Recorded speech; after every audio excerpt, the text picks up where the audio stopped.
What? What? What the hell is this? Harumph. I didn't get a harumph out of that guy. Give the governor harumph. Harumph! You watch your ass. I see you shiver with anticipation. Let the show begin. Hey everybody, this is David Heretic coming at you with another edition of Reactions, Reviews, and Rants. And tonight... how am I going to pronounce that? I'm not sure. Okay, making their debut on the channel tonight!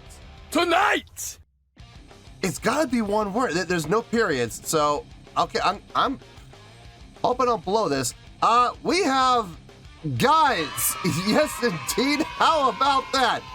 GYZE making their debut on the channel. Before we go any further, for those of you who are feeling inclined to do all the clicks and the likes and the bibbity boobity bob, do me a favor. Before you do all those things, please watch the whole video first, okay? Give me a chance to earn those clicks and likes. Now, after the video's done, if you feel like doing all those clicks and likes, then by all means, feel free to click away. This is a request from Anzu Kadotani. Yeah, we'll go with that.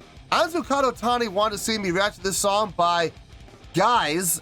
It is, it's their rendition of the Moonlight Sonata, the third movement. So the third movement of the Moonlight Sonata. Now, have I heard the song before? Yes, I have. I'm very familiar with the third movement of Moonlight Sonata by Ludwig van Beethoven. I've played the third movement back when I was a kid when I was doing piano lessons. So yes, I'm very, very familiar with this piece of music. However, this is a cover, and from what I understand, it's also a live performance. So, full disclosure, full transparency, I will not be taking the song itself into account here in any way, shape, or form. I will only be reacting to, evaluating, and scoring the live performance. Things like stage presence, stage energy, stage interaction, crowd interaction, showmanship, and production. I'll be taking those things into account, as well as how well they play the song. I'll take that into account, obviously. And since this is a cover, their interpretation of it, what do they do to it? How do they make it their own? Do they make it their own? You know, I'll be taking that into account, but just not the song itself. This was posted by, I hope I pronounced his name right. I really do. I feel like I'm butchering it. GYZE, it's spelled G-Y-Z-E. I'm hoping I'm pronouncing this right. Posted by GYZE, and the video has 5,180 views. It's not gonna get you there. Sorry. Look, I'm sure it's fine, and I'm sure the video's fine. I'm sure everything's gonna be fine. I'm just saying, 5,180 views, it's not gonna get you there. Other than that, there's really nothing else left to say. Link to the original video will be down below in the video description for your viewing pleasure at your leisure. Let's get started. What do you say? Are you ready? Are you ready? Because here we go. All right, here we go. GYZE, Moonlight Sonata, Beethoven, live at Shibuya East 2017. Now, I was told it was just the third movement. If they're going to do the whole thing, how long is it? No, it's just the third. It's got to be just the third movement. Yeah, the entire Moonlight Sonata, to play the entire Moonlight Sonata takes about, I think it's, 17 minutes, I think? It's a long piece. All right, let's do this. All right, boy, let's do this.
Oh.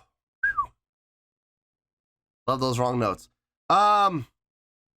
Okay. If I'm being honest here, I don't know if I'm digging this. There's a number of reasons. The drummer's doing a fine job. I mean, the drummer's come up with a great rhythmic pattern. He's doing a great job fitting what he's playing into the context of the song. So I got no issue with the drumming. The bass playing, kind of having a little bit of a hard time hearing it in places. And then there are other places where I hear him just fine. It's very inconsistent. That's not his fault.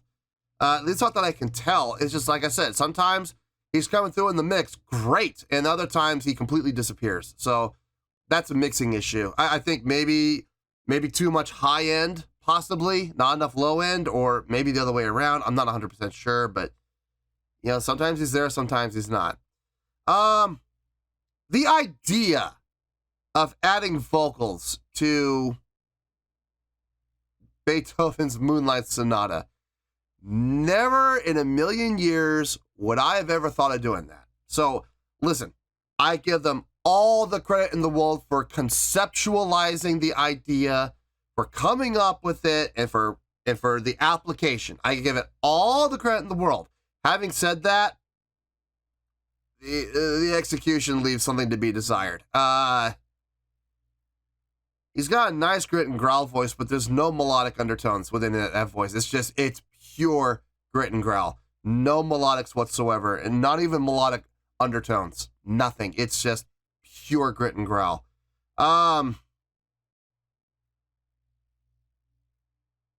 Which ties into my next gripe. The guitar playing sloppy. I mean, we're only a minute and 30 and I've already heard three major mistakes. It's dirty. It's dirty as hell. I wonder if they had taken out the vocals, stopped singing, and just focus on the guitar playing. I'll bet you anything that would have cleaned it up. I'll bet you anything he would not have made those 3 mistakes so far. So, I don't know, man. It's a novel idea, putting vocals into any classical piece that never had vocals originally. It's a great concept. It's a great idea. And I give them all the credit in the world for conceptualizing it and coming up with it. The execution is sloppy, and as a result, it's hindering the rest of the performance. So, I don't know how I feel about this, man. I'm not, to be honest with you guys, I'm not feeling it. I'm just not feeling it.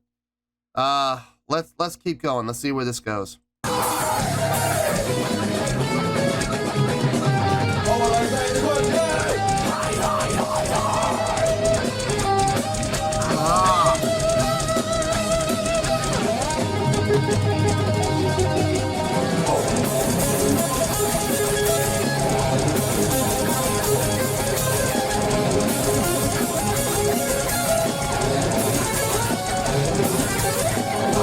Sloppy there.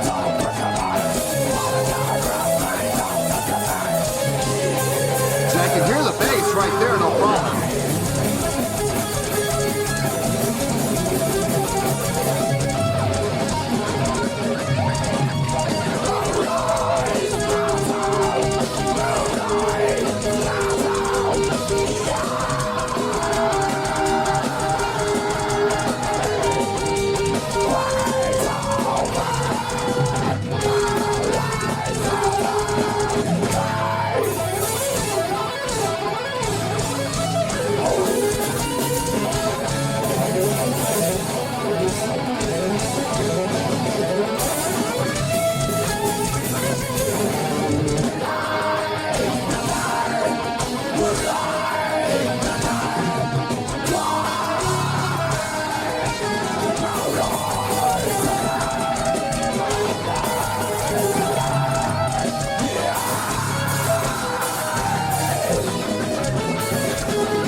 look, I get it. It's a live setting. There's going to be mistakes that are made, but I mean, we're up to what? Hold on.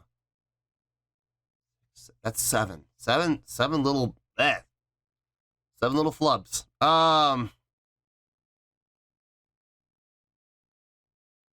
And like I said, I'll bet you anything, out of those 7 flubs, 5 of them were while he was singing, or while he was doing vocals, or getting ready to come back in with vocals.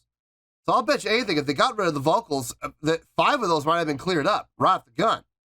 You know, 1 or 2 flubs, you know, I can stomach 1 or 2, sure, no problem. It's fine. No one's perfect.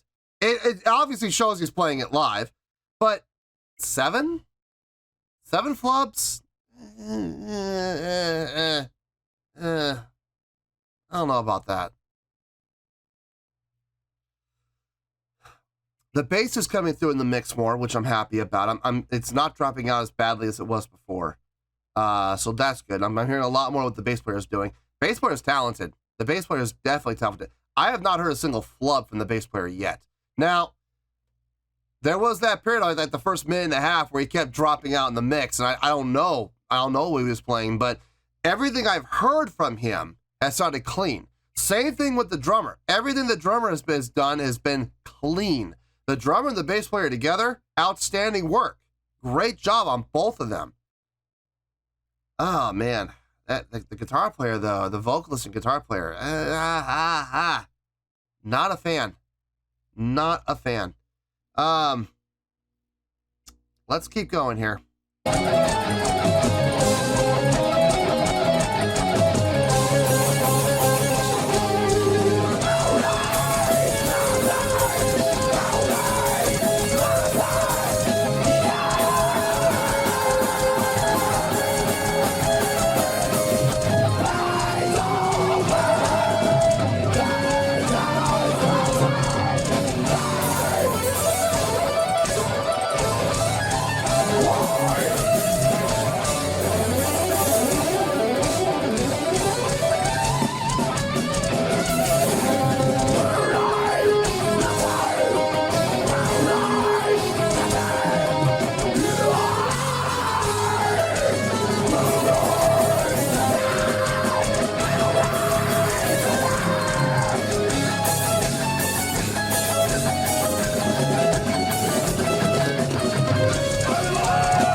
Well, I figured out how he's harmonizing. He's not doing 2-string harmonizations. He's doing single note playing.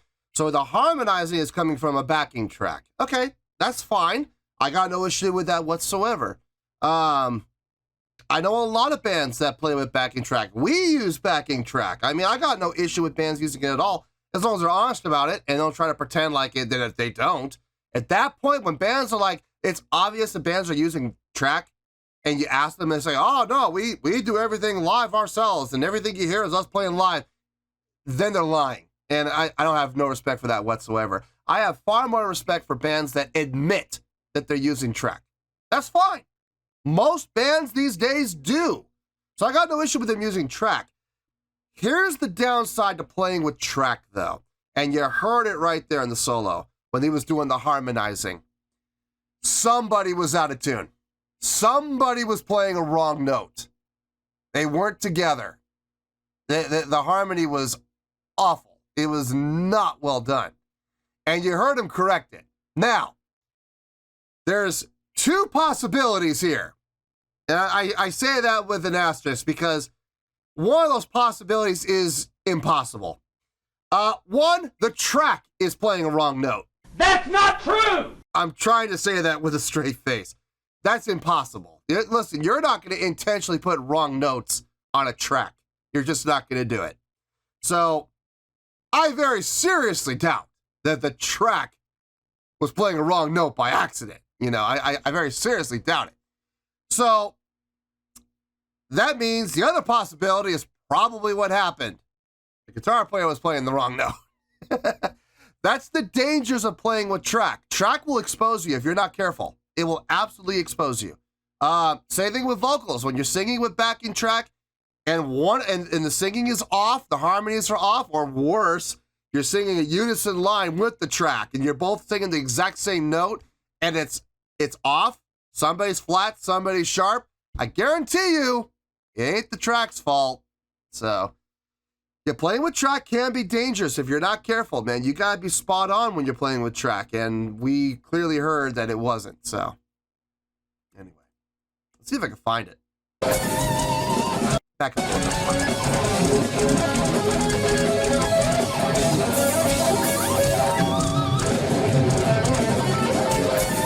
He was right here.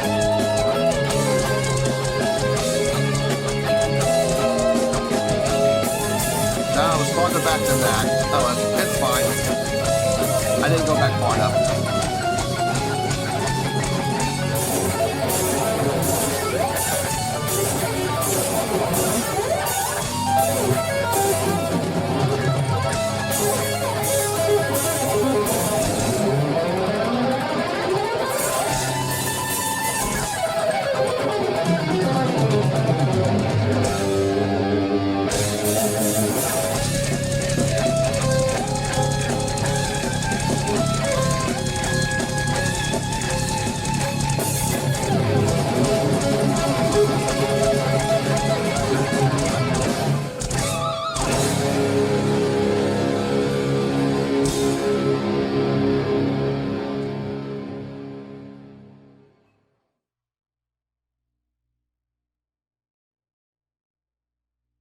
I've heard better.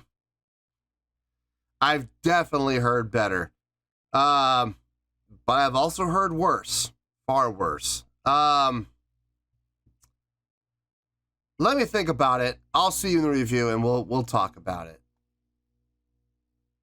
Well, there you go, folks. That was, I hope I pronounced his name right, GYZE with their rendition of the Beethoven classical composition, the third movement of Moonlight Sonata. This was a request from Anzu Hadotani. Okay, I thought about this, and like I said at the end, I've heard better. I've definitely heard better. I've heard more precise, I've heard more accurate, I've heard cleaner, okay? On the flip side, I've also heard worse. I've heard far worse renditions of this song. So I am taking that into account. I'm not taking the song itself into account. Obviously, like I said, I'm very familiar with the Moonlight Sonata. I played the Moonlight Sonata when I was a kid, when I used to actually study piano.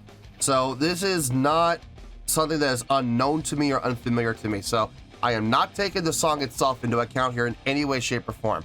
I am only taking into account two factors. One, their rendition, their cover, their interpretation, what they did with it. And two, the live performance, stage presence, stage energy, stage interaction, crowd interaction, showmanship, production. Those are the things I'm taking into account here. And how well they played the song. That's a big factor. All right, so taking everything into account here, on a scale of 1 to 10, I'm going to give that an 8.0. Yup, 8.0. I feel good about that score. Let me tell you why. Why? Okay. Let me start with all the good stuff first.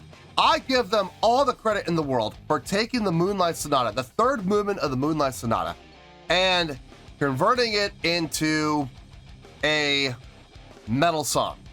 Full-blown metal song. Complete with drums, bass, and even vocals.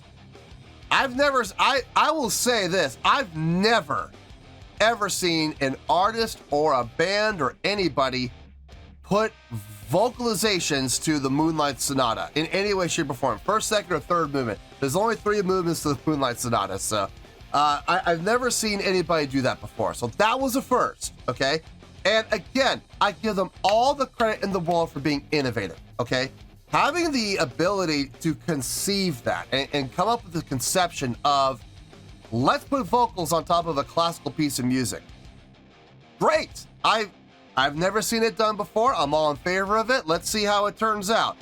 Well, great concept, poor execution. The guy's vocals were just pure grit and growl. There was no melodic lines, no melodic undertones or overtones or anything of the site. No harmonics whatsoever within that grit and growl. It was pure grit and growl. Not a fan of that style. I'm just not. So there's that. I'm gonna get to more on the vocals in a little bit. I'm gonna save that for my rant at the end, and yes, I'm gonna go on a rant. The drumming on this was immaculate. I love the drumming. The drumming, honestly, and I can't believe I'm gonna say this because I'm a bass player and I love what the bass player did. Don't get me wrong, but the guitar, the drumming on this was phenomenal. Was absolutely phenomenal. I loved what he came up with, his interpretation, coming up with the rhythmic patterns that he did, coming up with the groove that he came up with. Outstanding work by the drummer. If this was a drum cover, we'd be looking 8.8, 8.9, possibly up in the 9s. I'm not gonna lie, guys. I could have seen myself giving the drumming alone up in the 9s, 9.0, 9.1. Actually, now that I think about it, I feel pretty good about that. Yeah, I would give the drumming, seriously, a 9.0, 9.1. Great job. Phenomenal job on his part. The bass playing. I had some issues with the bass playing because at the beginning, there were times I could hear him and there were times I couldn't. In that first minute and a half to minute and 40, he would drop out and I couldn't figure out why. I still don't know why. Maybe he was having technical issues. That is a possibility that I didn't think about until after everything was done. And I kept thinking to myself, it's really odd that sometimes he'd be playing up high and I could hear him. Sometimes he'd be playing down low and I could hear him. Then there were sometimes he was playing up high and I couldn't hear him. And there were times he was playing down low and I couldn't hear him. And that didn't make any sense to me as to how that was happening. So the only thing I could think of, honestly, was maybe he was having technical issues. Okay, well, look, if it's technical issues, is it really his fault?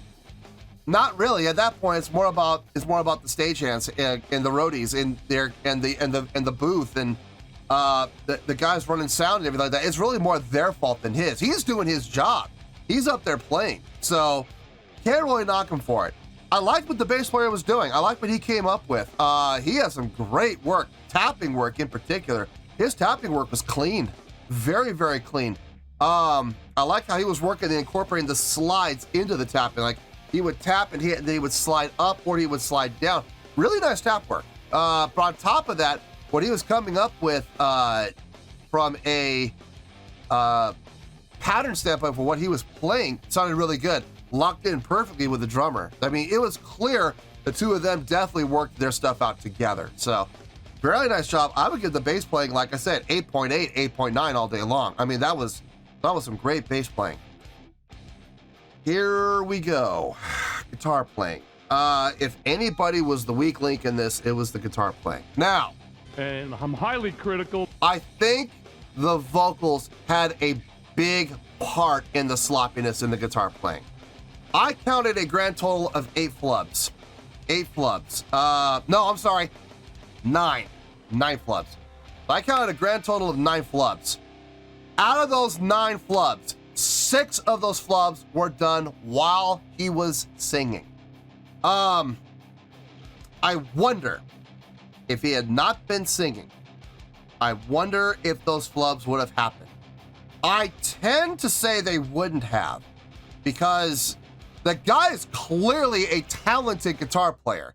The guy clearly knows how to play. I mean, his technique was spot on. Great sweep picking, great arpeggios, great tapping, great hammer-ons and pull-offs, great strumming.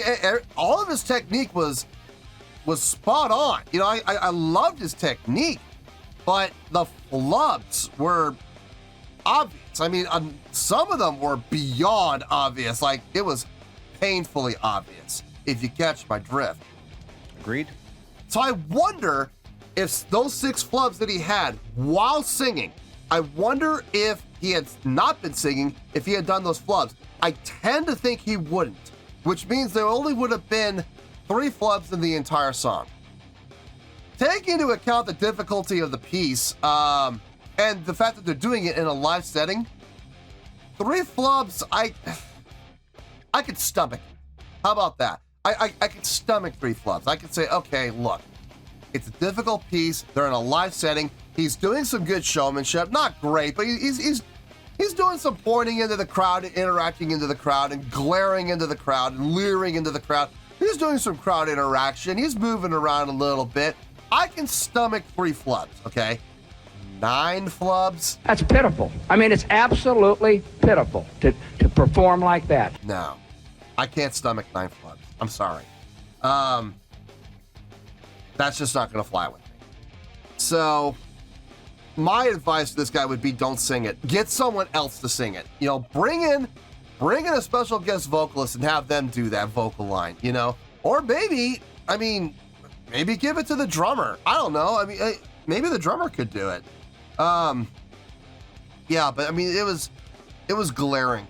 I think the worst one was with the track, when he was playing the wrong note against the track, and you heard the split note. It's like, ah!